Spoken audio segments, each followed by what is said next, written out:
ప్రజలకు ప్రభుత్వానికి మధ్య వారధులుగా ఉన్నటువంటి వాలంటీర్లు కుల మత ప్రాంతము వర్గము అలాగే మరీ ముఖ్యంగా ఏ పార్టీ అన్నది కూడా చూడకుండా అర్హులైన ప్రతి ఒక్కరికి అంటే అవ్వాతాతలకైతే ఏమి దివ్యాంగులకైతే ఏమి అలాగే దీర్ఘకాలిక వ్యాధిగ్రస్తులైనటువంటి వారైతే ఏమి మొత్తంగా 66.40 లక్షల మంది లబ్ధిదారులకు ప్రతి నెల 1వ తేదీనే టంచనగా తెల్లవారుజామునే వాళ్ళ ఇళ్ల వద్దకే వచ్చి పెన్షన్ అందజేస్తున్నారు ఈ వాలంటీర్లు.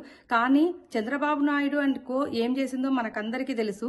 ఈ వాలంటీర్ వ్యవస్థ మీద ముందు నుంచి కూడా చంద్రబాబు నాయుడు అయితే ఏమి పవన్ కళ్యాణ్ అయితే ఏమి నిప్పులు చెరుగుతూనే ఉన్నారు. వాళ్ళ గురించి దుష్ప్రచారాలు చేస్తూనే ఉన్నారు. ఈ వాలంటీర్ వ్యవస్థను రద్దు చేయాలి, చెల్లుబాటు కాకుండా చూడాలని చెప్పి ఎన్నిసార్లు కోర్టు మెట్లెక్కి వచ్చారో కూడా మనకందరికీ తెలుసు. అంటే పేద ప్రజలు బాగుండడం వాళ్ళు చూడలేకపోతున్నారని, వాళ్ళు కళ్ళల్లో నిప్పులు పోసుకుంటున్నారని ప్రతి ఒక్కరికి తెలుసు. ఇది ఇప్పుడు నిన్నటితో ఈ విషయం ఇంకా ప్రతి ఒక్కరికి ఓపెన్ గా తెలిసిపోయింది.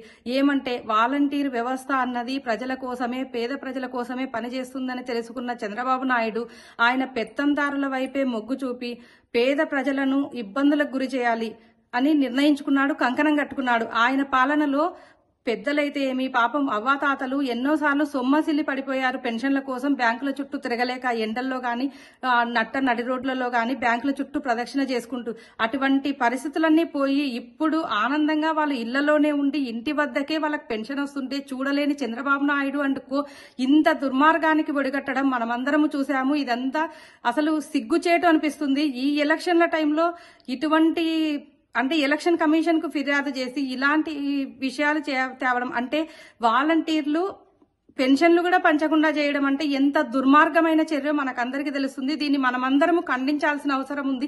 ప్రజలందరూ చూస్తూనే ఉన్నారు. ఇప్పుడు 58 నెలల నుంచి ప్రజలందరూ అంటే అర్హులైన పెద్దవాళ్ళందరూ కూడా ఎంత ఆనందంగా ఉన్నారో ఇప్పుడు ఈ 3 నెలల కాలంలో వాళ్ళందరూ మళ్ళీ మండే ఎండలో వేసవిలో వాళ్ళు మళ్ళీ బ్యాంకుల చుట్టూ తిరిగి వాళ్లకు ఎన్ని కష్టాలు పెట్టాలనుకున్నాడో చంద్రబాబు నాయుడు మనమందరము చూడబోతున్నాము. అంటే ఆయనకు చిత్తశుద్ధి లేదు. పేద ప్రజలంటే ఆయనకు ప్రేమ లేదు. కనీసం ప్రేమ కాదు, ఎంత పగ పెంచుకున్నాడో పేద ప్రజల మీద మనకందరికీ తెలుస్తుందే ఉంది. మనమందరం కూడా తిప్పికొట్టే పరిస్థితులు వచ్చాయి. చంద్రబాబు నాయుడిని అసలు వదిలే ప్రసక్తి లేదు ఎవ్వరు గాని. ప్రజలు అయితే ఏమి, పేద ప్రజలు మాత్రం ఖచ్చితంగా జగన్మోహన్ రెడ్డి వైపే ఉన్నారు.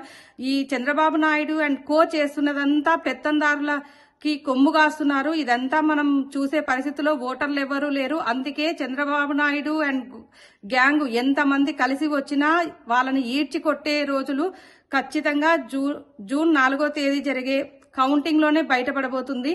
మనమందరము చూస్తూనే ఉంటాం ఇదంతా.